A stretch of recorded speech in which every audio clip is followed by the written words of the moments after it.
মাত্র 2টা মশলা দিয়ে এত মজাদার সরিষার ইলিশ রান্না হয়, এটা কি কেউ জানেন? তো চলেন মূল ভিডিওটা দেখে নেই। তো আমি কিভাবে সরিষা ইলিশ রান্না করি এটা দেখতে হলে আমার পুরো ভিডিওটা দেখতে হবে। আশা করছি আমার সাথে থেকেই পুরো ভিডিওটা দেখে নেবেন। জামাই সেদিন বলল সরিষা ইলিশ খাবে, তো যেই বলা সেই কাজ শুরু। তো ভাবলাম যেহেতু আমার শাশুড়ি আম্মা ইলিশ মাছ পাঠিয়েছে তো ওইটাই রান্না করি, আর নয়তো 2 দিন পর পরে আমার শাশুড়ি আম্মা ফোন দিয়ে বলবে যে তার ছেলেকে কি ইলিশ মাছটা খাওয়ানো হয়েছে। তো ভাবলাম এটাই আজকে রান্না করে ফেলি। তো ইলিশ মাছটা তেমন বড়ও ছিল না আবার ছোটও ছিল না, মাঝারি সাইজ ছিল। এখন আমি একটা প্যানের মধ্যে তেল দিয়ে দিয়েছিলাম, এরপর পেঁয়াজ। তো আমি মাত্র 2টা মশলা দিয়ে ইলিশ মাছ রান্না করি, আর এটা আমরা সবসময় করি, আমার শাশুড়ির কাছ থেকেই শেখা। কারণ অন্যান্য মশলা দিলে নাকি ইলিশের গন্ধটা নষ্ট হয়ে যায়, তাই আমরা শুধু হলুদ আর মরিচ দিয়ে রান্না করি, ধনিয়া জিরা এ টাইপের কিছুই দিই না। তো এই 2টা মশলা একটু ভালো করে কষিয়ে নিব এখন, তাই একটু পানি দিয়ে দিয়েছিলাম। তো কষানো হয়ে গেলে আমি আবার এর মধ্যে সরিষা দিয়ে দিব। তো আমার এখন মোটামুটি কষানো শেষ, তো তাই এখন একটু সরিষা দিয়ে দিব। সরিষা ইলিশ কিন্তু আমার আর আমার হাজব্যান্ডের অনেক পছন্দ, কারণ আমি ইলিশ আইটেমের মধ্যে 2টা জিনিসই বেশি খাই, একটা ইলিশ ফ্রাই আর একটা সরিষা ইলিশ।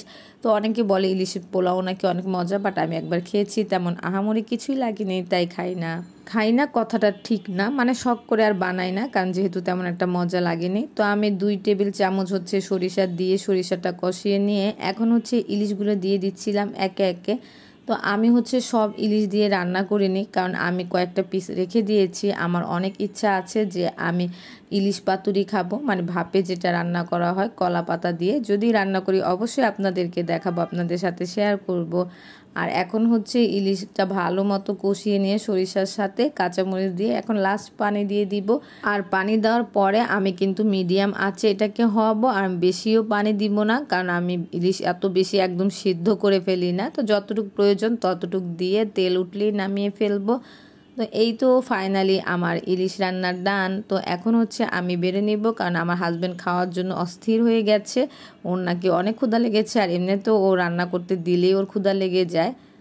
একটু লাইটের কারণে আমার ইলিশটা কিন্তু দেখতে একটু হলুদ হলুদ হয়েছে, বাট মোটেও কিন্তু এই কালারটা ছিল না, আর একটু লাল ছিল। যাই হোক, খেতে কিন্তু অনেক মজা হয়েছে। তো আমার জামাই খাওয়ার সময় কি বলবে তা অবশ্যই আপনাদেরকে দেখাবো। আর এই তো ফাইনালি আমি ইলিশটাও ঢেলে নিলাম, এখন টেবিলে দিয়ে দিব। চলুন তাহলে দেখি আমার জামাই খেয়ে কি বলেছে। কেমন হয়েছে লোটাস? সত্যি সত্যি বলবা কেমন হয়েছে, বলো তো কেমন হয়েছে? খায় খাও আগে। আনাইজা দেখেন, আনাইজা আছে। আনাইজা তুমি খাবে?